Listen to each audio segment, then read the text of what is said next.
Executive Director for Child Rights International, Bright Appiah, has taken on government for failing to deal with the rising number of children begging on Ghana street. In 2017, government promised to get children out of the dangers of street life. The Gender and Social Protection Ministry set up the operation Get Off the Street for a Better Life to deal with the problem. More than 4 years on, the situation seemed to have gotten out of hand, with minors even from neighboring West African countries flooding the highways of Ghana to beg. We'll hear from Bright Appiah shortly. First, here is Justice Beidou's documentary, who has been digging into Accra's street begging problem. This is one of Accra's dirty little secrets. It's the dead of the night on a cold street in the capital. This is home to hundreds of people who sleep rough in downtown Accra. It's almost like a mini refugee camp here. The children who live here and their parents have come from West African countries like Mali, Burkina Faso, and Niger. Most of them sleep rough on hard pavements like this. And if you walk right up the street, there are hundreds more who sleep like this till morning, all in this Accra neighborhood of Aboseokai. The people who live here who have been speaking to me say on a daily basis, hundreds of them arrive in buses to Accra. Poverty is what forced us out of our country. We began begging when we left home.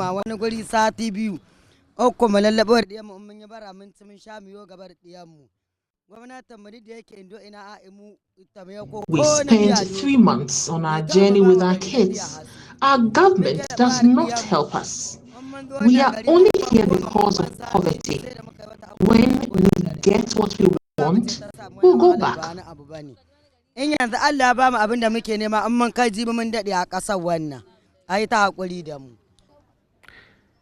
Habibu Ademu is 10. Like many of the children here, his parents brought him from Niger.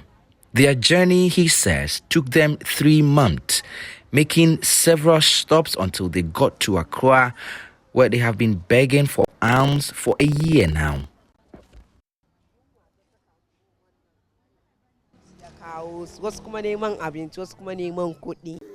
Some came for food, but others are also looking for more.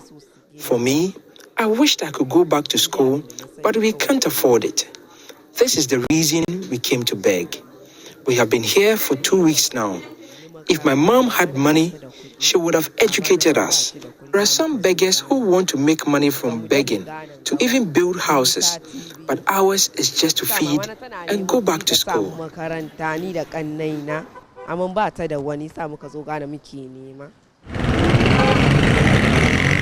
As dawn breaks, the children and their parents flood the streets of Accra, hand in arms. This is the Achimota overhead on the busy N1 highway. They run after every car in sight. They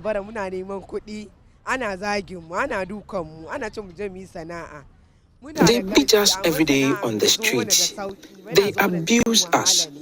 They ask us to go and work because we are able. One day, a car ran over my hand and it got broken. This job is tough. We need help. More than 61,000 persons below the age of 18 are living on the streets of Accra alone, according to a 2021 study by the Center for Social Policy Studies at the University of Ghana. The Beggars and Destitutes Act of 1969 makes begging criminal. And yet, like many other laws in Ghana, there's rarely any enforcement. The ministry has initiated a program that Operation Get Off the Street Now for a Better Life. Everybody deserves a better life. The objective is to reduce the phenomenon of persons living on the street with such dreams that they cannot be held back. Data collection to create a database is ongoing, with 4,098 children already registered. Shelters have also been identified for us to begin this very month to move our children and persons and families off the streets into homes, whilst we organize the reintegration for those who can go back home, those who can go back to school, and those who will be embarking on various training and capacity building activities in terms of income generating activities. This is then Gender Minister Otiko Afisa Jaba speaking in 2017. I can actually liken it to a situation of a time bomb that's about to take off. Elikem Awuye is a child protection activist with the Rights Campaign Group International Needs. She has spent years studying the subject and rescuing some victims of the streets. Streetism is also like a very lucrative economic venture in Ghana, where you see children begging, selling, and doing all kinds of things on the streets. So that economic aspect that deals with the poverty they are going through does not make them want to leave the streets. So they'll rather stay there and survive than to leave the street. The Ministry of Gender, which made a promise to end this menace 4 years ago, did not speak to me for the story, saying they were on strike. It's also part of the reason we have high numbers of adolescent pregnancies, drug abuse, HIV, kidnappings, and all that, which are very, very serious issues. I remember a girl once told me how through the traffic, men give out their numbers. They write their numbers on small pieces of papers. And, they are sitting in luxurious cars and all, so they look rich. So these girls will call, hoping that they'll get something in return. And sometimes the men come sleep with them, infect them, impregnate them, and they are gone. And so they can't even find the fathers of their children. Back on the streets and right at this traffic light elsewhere around Kokomlimle, another suburb of Accra, the kids are hard at work. With them, minors as young as 2. Road users seem to have had enough too. Sometimes you feel like giving them something, but the more you give, the more it's like you're encouraging them to do it. I don't like seeing the mothers and the parents sitting there whilst we see these children crossing through the traffic and everything. I don't know. No, with these motor riders, the motorbikes passing in between the traffic, I don't think it's safe for them to. With very little in social protection for vulnerable people like these children, more of their likes continue to flood our streets, and it seems there is no end in sight. Justice Baidu, Joy News, Accra. Now, reacting to this story, Executive Director for Child Rights International, Bright Appiah, has taken on government for failing to deal with the rising number of children begging on Ghana Street. He spoke to me earlier on News Desk. Well, we've not even started the fight at all for us to even get to a point to say that we've not been able to deal with the matter. So the state apparatus is finding it difficult to touch it because they don't know the extent to which the damage is and how they'll be able to deal with it even when they find themselves in the middle of the sea. So that is clearly what is happening now. But it being a national security issue is the fact that we have conducted research and we are in court now to see how best we can deal with this particular matter. We have conducted a research and it clearly shows that this is an organized activity. It is also something that affects the wealth of children. And the sad part of it is that foreigners are also taking advantage of it to run their affairs on the street because the social security system is a bit weak for that matter. Anybody at all feels that they can carry out their business within our social environment and all that. So one is a weak system. We should serve as we should send a signal to national security that anybody at all can participate in that environment for their personal gain. Again, we've also realized that when children grow to a certain level, like 12, 15, thereabouts, you will not find them on the streets again. So the question is, where do they go? Who is responsible for them? And all that. These are things that, the state must be interested in to investigate to come to a reasonable conclusion that, if I don't deal with this particular matter, things will happen. And there's a research conducted by the state on drug abuse and all that. Clearly, it gives a signal that when the environment is loose and there's no control, the probability of children engaging in drugs at early stages are very, very, very, very high. So we cannot take a lot of things for granted when it comes to that. So we've not started the fight, if you ask me. But if it starts, I'm sure we will finish. What we need to do to be able to deal with this has been clearly stated by the law.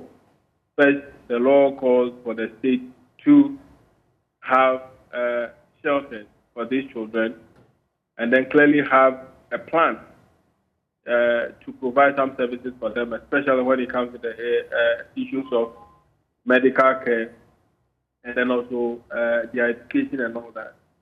So now it is the numbers that is making it difficult for the state to decide. So it's a matter of the state deciding to say that we want to have a plan to deal with this issue. But whatever it takes, something must be done, because the steps for which we need to take to address this particular issue are clearly stated by law.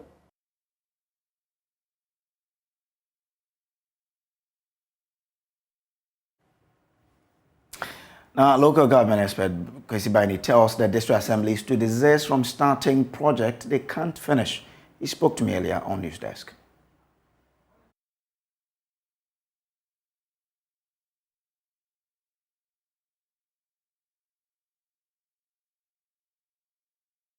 The district assemblies have a basic responsibility when it comes to basic school constructions and renovations and maintenance.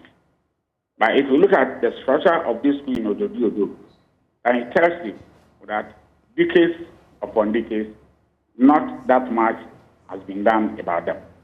And it's such a sad situation that we cannot start a project and complete them. Even the one that is supposed by your own account to have begun in 2016.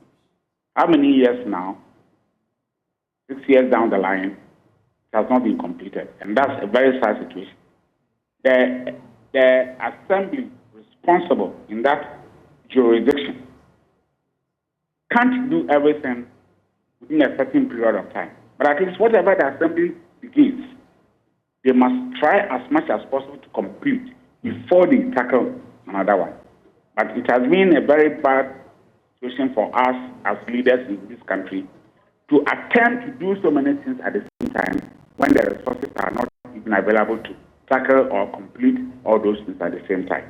And for me, that's a very sad account of how we either manage or mismanage public funds. Now, Head of Settlement Studies at the KNUST, Professor Divine Ahaji, wants clarity in the selection criteria of Ghana's affordable housing scheme. He says there is lack of public awareness on the criteria and thus not encouraging people to express interest in the facilities. We'll bring you details of the story later on. For now, let's move on to other stories. There is panic withdrawals at mobile money vending point 5 days after the electronic transfer levy kicked in. That's according to the Mobile Money Agent Association of Ghana, which says its members are overwhelmed by the numbers. Introduction of the levy was greeted with controversy, with the minority taking up the matter at the Supreme Court. Former President John Mahama is also on record to have said that if the levy will be scrapped off should the NDC win power in 2024. On the ground today, subscribers say they have become more cautious since the levy was introduced on May 1. Charles Kwesiado speaks for the Mobile Money Agent Association. There was withdrawal high. People were coming to our stand. We were finding it very difficult to understand because almost 80% of customers that walked to our stand were withdrawing, which had never happened. So we were finding it very, very difficult. And most of the agents were even turning customers down just because they were unable to give them physical cash. Now, we've been speaking to some mobile money users who have been sharing their thoughts with us. For now, I only deposit when I want to buy airtime or something. I have most of my money on me now. But maybe now the e-levy has come to stay with us, so the best thing is I'll still keep money in it all day. But for now, I just want to hold on. I want to have a better understanding of the e-levy first before I do anything. We cannot stop doing it, you know. At the moment, you know, I've even sent money this morning. Only that we are not sending huge money, huge sum of money.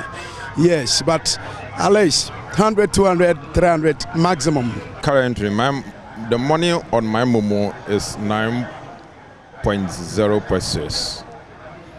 What means is that it means that I'm not going to use the Momo accounts again, because I find it very difficult for me if having money to send to my parent or my junior sister who is currently at school. I have to pay double charges, which I find it is unfair to a normal Ghanaian. Ordinary Ghanaian does not deserve to pay all this thing, because the government told us point blank when the vice president said they are not going to tax ordinary Ghanaians. It's going to really affect, definitely, it's going to really affect the amount of transactions you do. Because just imagine you are paying 1.5 percentage on every 100 cedis transaction that you make per day. So just imagine I have about 300 Ghana cedis to send in a day. I will have to pay 1.5 over for 300 cedis. That is basically multiply 1.5 times 3. And that is quite cumbersome for us. I haven't done any transaction, and I'm going to be very careful on the transaction I make on Momo, because it's going to take quite a lot of money. So if it's not going to help, I don't think I'll do it. But where it deems necessary for me to do some transaction, fine, I don't mind, I'll do it. Since you are going to pay high amount of money, then you need to think about it before you make that decision. The situation is not different in parts of the country where subscribers say they are unwilling to put their money in the system. Let's go on to the line now and speak to my colleague Richard Kojo Nyako. Rich, what is the situation in Cape Coast? Well, so on two fronts. The first one has to do with the Momo agents. They say that business has gone down drastically. I interacted with one of them who told me that before the implementation of the e-levy, he used to have about 100 subscribers coming there to come to him to transact to make some transactions, but now he could barely make about 30. I also had a conversation with one of the agents, and he told me that it looks as if that the conversation around the e-levy has really deepened. It's gone into some people, and so the old ladies and the other people that used to come transact the Momo, when they come, they do the calculation for them, and then they go back and they wouldn't want to even have the transaction again. I have also then been speaking with some of the users of the mobile money, and they told me that they are using other means of withdrawing money, and so a lot of them say they have applied for checks, they have also gone for their ATMs, and they would rather do transactions using these means rather than putting their money. So many of them went to empty their Momo account on the eve of the implementation of the e-levy. And so that is the situation here. And it looks very dire, and they feel that with, in the coming days, businesses will go down drastically as well. Well, Martina Bogri is in the northern region. Martina, for here in Accra, people say they are reducing how much they do transaction. The situation is not different in Cape Coast. What is the situation at where you are? For the northern region, it started on the 30th, the eve before the e-levy began. A lot of queues were seen in the metropolis. People were withdrawing their money. Those who were not able to do, and then it started, have continued to withdraw their money. Now you go to the vendors and it's virtually empty. They are virtually on a holiday because people are not really transacting business. And those who have no option but to do business using mobile money are switching to those with lesser charges. And so that's the situation in the northern region there. All right, so let's now speak to the leadership of the Momo Agents Association. Charles Kwesiado is their spokesperson. Charles, what is the situation from where you sit?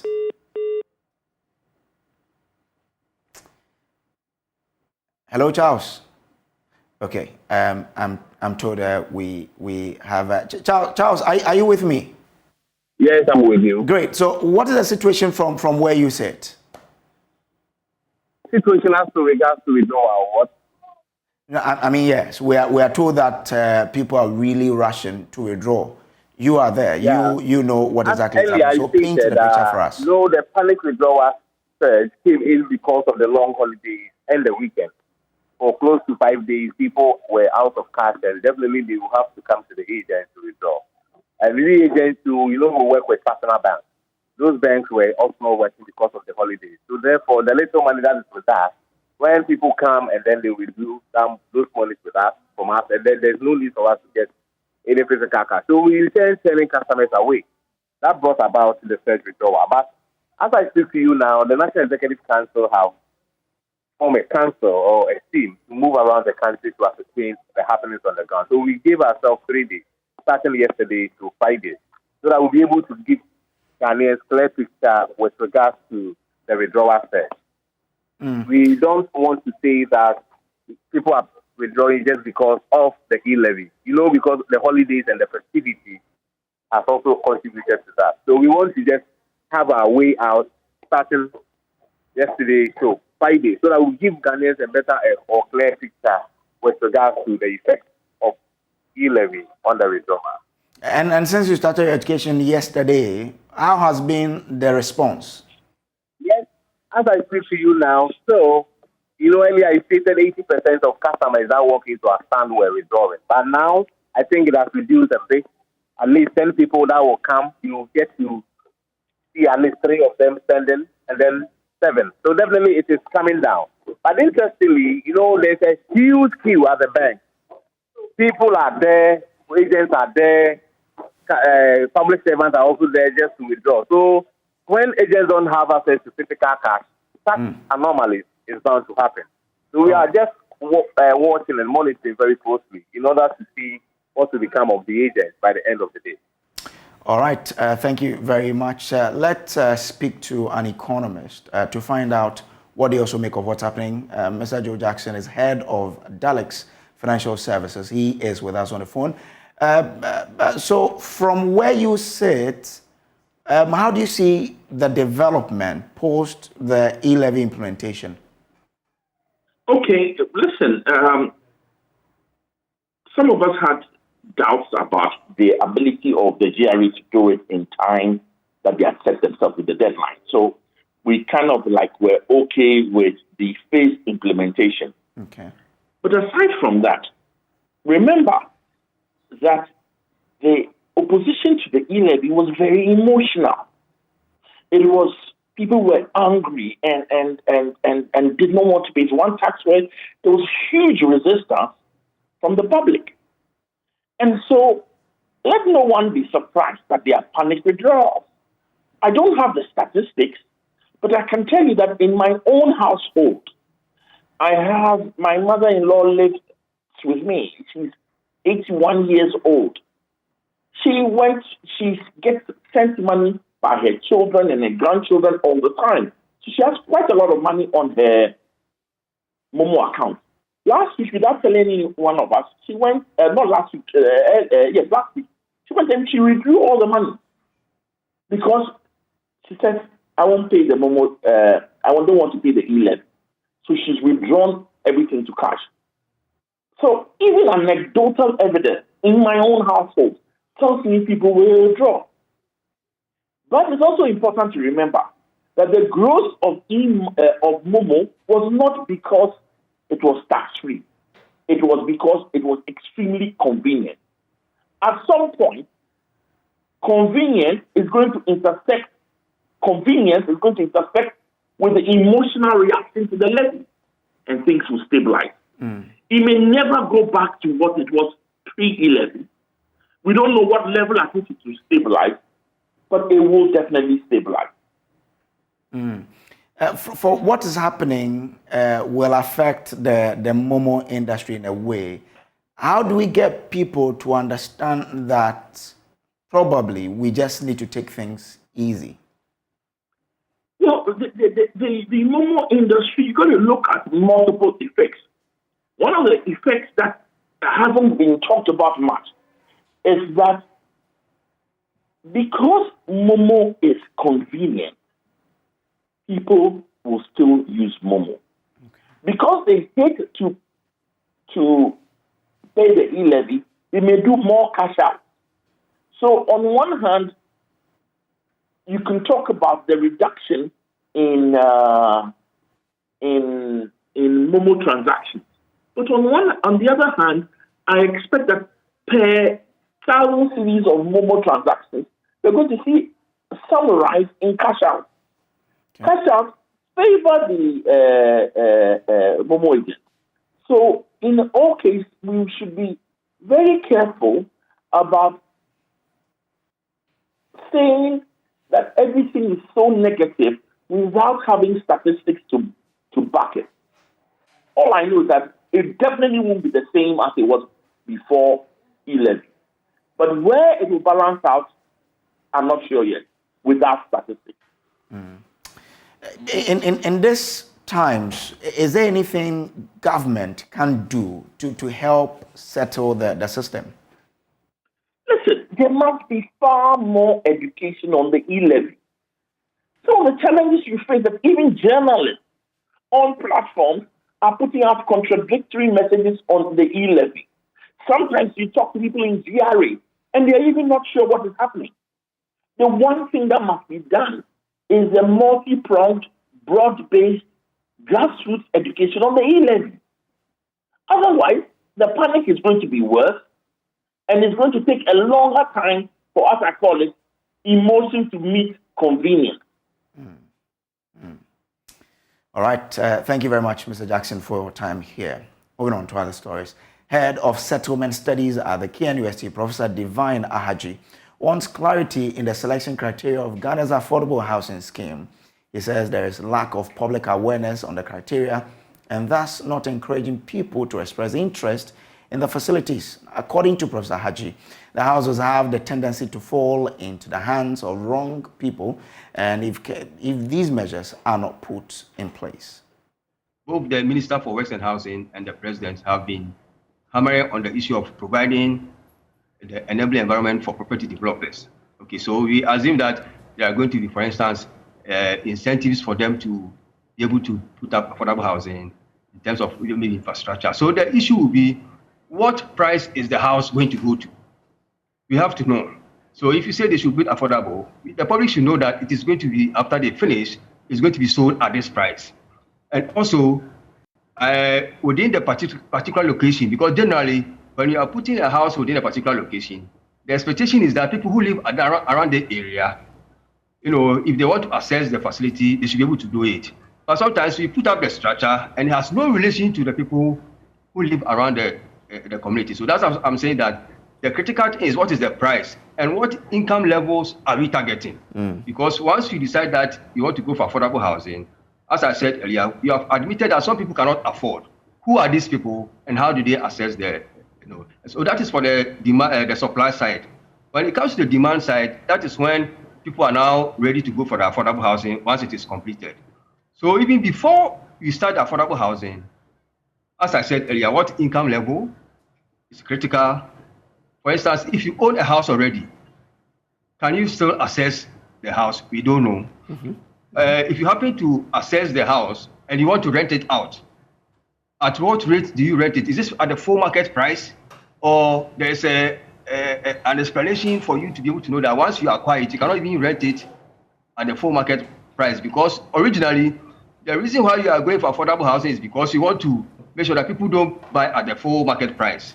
So how do you allow somebody to rent, to acquire the property and now rent at the full market price? If you are a first-time buyer, somebody who is coming, for instance, our new graduates who are coming out of school, is there anything to assist them to acquire such houses? These are, and many others are all issues that should have been discussed even before the affordable housing takes place. And in most cases, you should even have a list of people who are ready to move into the affordable housing when it is completed. Coming up in business, the Ghana-Britain Partnership for Innovation and Entrepreneurship Program has been launched at the University of Cape Coast. More in business after this. Let's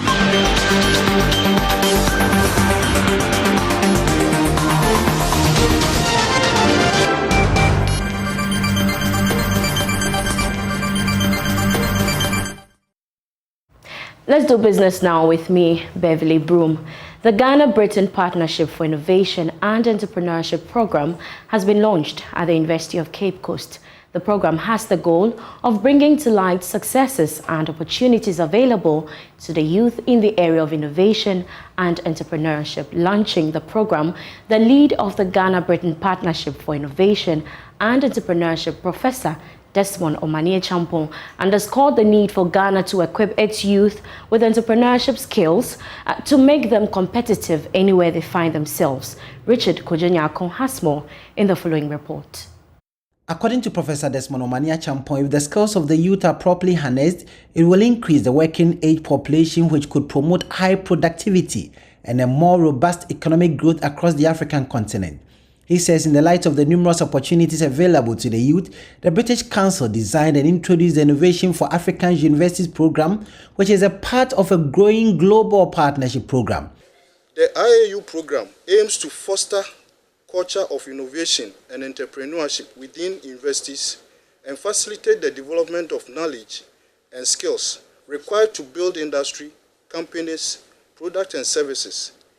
Additionally, the program is designed to promote the development of Africa-UK Universities Partnership that builds institutional capacity for higher education engagement and entrepreneur and innovation ecosystem in the selected African countries. This year, British Council rolled out another program, christened Community Building Project. And the aim of this new project, which is an offshoot of the IAU program, is to foster closer collaboration among IAU project partners in a particular country for a better community impact. This informed the design and start of the project Ghana-Britain Partnership for Innovation and Entrepreneurship, dubbed GBPI. Pro-Vice Chancellor of the University of Cape Coast highlighted how the university was putting in place structures and programs to make the university an entrepreneurial one. She indicated that the university had begun reworking its curriculum to enable students that are trained there acquire entrepreneurial skills before they graduate from the university. Professor Rosemond Bohini believes making the student acquire 21st century skills is the university's current direction, and all structures are being put in place for its success. Currently, what we are doing is we are revising our curriculum. We have a team that is looking at curriculum development. And what we are trying to do is we want to incorporate the 21st century skills into our curriculum. And you talk about entrepreneurship, you talk about ICT skills, you talk about innovation, you talk about creativity. These are the 21st century skills. And what we are doing now, we've started training or doing stakeholder analysis with the departments and faculties.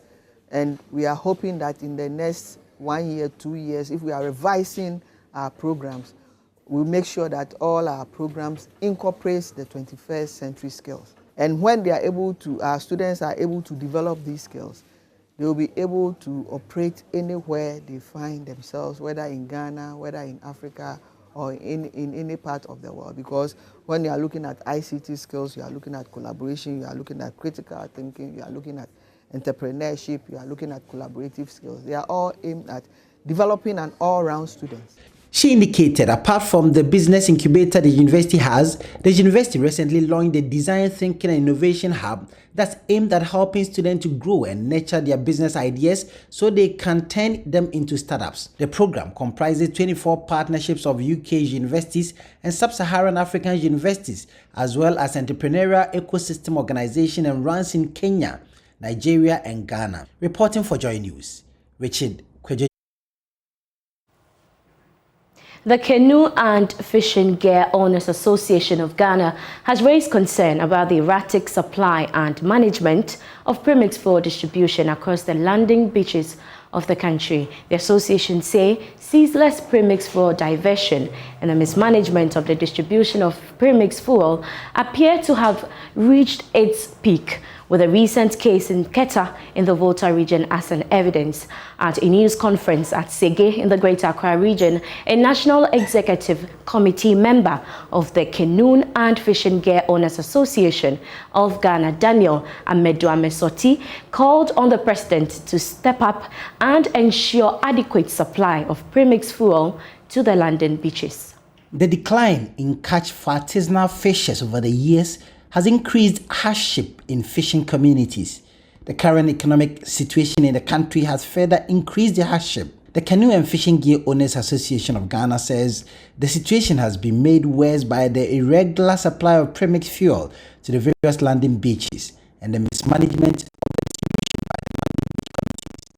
At the news conference at Sege in the Greater Accra region, a National Executive Committee member of the Canoe and Fishing Gear Owners Association of Ghana, Daniel Amesoti, called for some rigid intervention to save the fishing industry. Premix fuel diversion and the mismanagement of the distribution of premix fuel appear to have reached a crescendo, with the recent case in Keta in the Volta region as good evidence. Meanwhile, with the increased fuel prices, fishers cannot afford this super XP and engine oil as substitute for the premix fuel, which has been the case in the past. Daniel Soti says the situation is threatening this year's close season as many fishermen are at their wit ends and want urgent steps to be taken to halt it. It is most unfortunate that fishers who are expected to observe a month close season in July cannot go for fishing now in preparation for the close season because we cannot get the premix fuel. That's all for business. We have more business news coming up on Marketplace at 1 p.m. Please stay.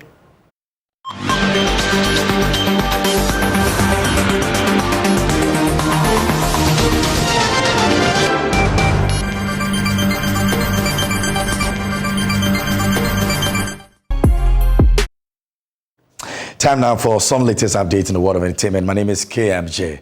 Rapper Adam has opened up conversations about whether it pays to be a rapper or not in the music industry. Speaking on the issue of artists making money in the industry, the rapper indicated that rap doesn't pay, citing various reasons for this statement. Yeah, here's more on Adam.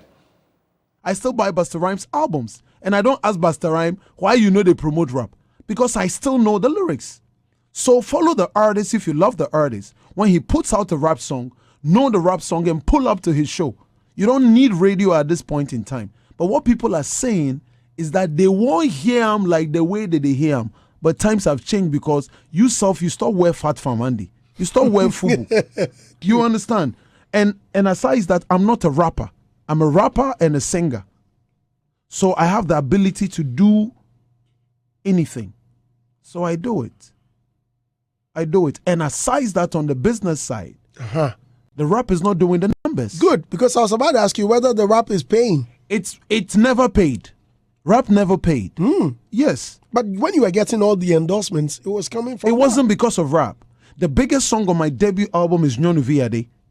It is not a spot-on like rap song where it's back-to-back. We brought in Kwabena because of commercial factors.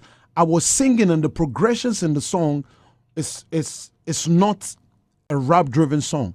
That is the biggest song. The follow-up album, the biggest money maker on it is Over Again. It's a mainstream record. Right. The follow-up on that is Kwene, it's Nyejilo. So yes, you're a rap lover, you put it out. Even on YouTube, the Nyejilos and the Kwenes, they do more numbers than the rap songs. So where the rap fans, they go sleep. This is Hits. And that was in the studios of Hits FM. Now, with that, rapper Kwakese has hit on Nigerian artist Burna Boy for performing the remix of the second Sermon song, which originally belongs to Black Sharif at his Madison Square Gardens event without the rapper.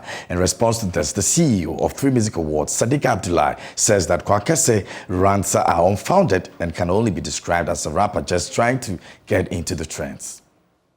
Certainly, but it's actually a very, very good thing that Burna Boy is actually performing the song that he has with Blacko. Most importantly, also getting people to play it. Today, concerts, beyond providing the entertainment experience, live experiential music experience to the audience there, are also activation points for the music. Yeah. You know, so look at the number of people that were there. If you got a certain percentage of these people shazamming and going to find the song, these are direct streams that will require some heavy marketing budget to be able to do. Yeah.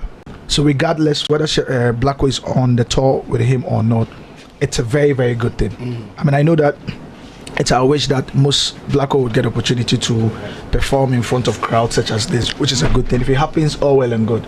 But if it doesn't, we still need to give Burna Boy his flowers for activating Blacko's music. Right. I mean, 2 of the songs, the second Sermon, the remix that has him on it, and then Kweku the Traveler. It was played to that people that was there, and you could see the reaction. Yeah. I mean, at the point in time when the DJ brought it down, when he said, "Who never stumbles has it there."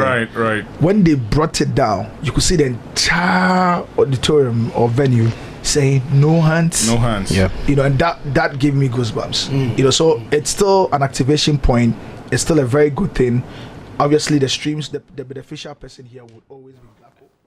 All right, so that will be your 4 short bets here on the news. My name is KMJ. You can find some more news on www.myjoyonline.com. Brace, if you never hands in the air, which of you? This one, yes. Is that, I mean, it's an episode, no one. Yeah, everybody. Yeah, wait. But it's good he's trending. Great song. I mean, great song. Yeah. So thank you very much. And that'll be all for our bulletin for today. There's more news on myjournal.com. My name is Samuel Kojo Brace. Remember, this is your home of fearless, independent, credible journalism. Good afternoon.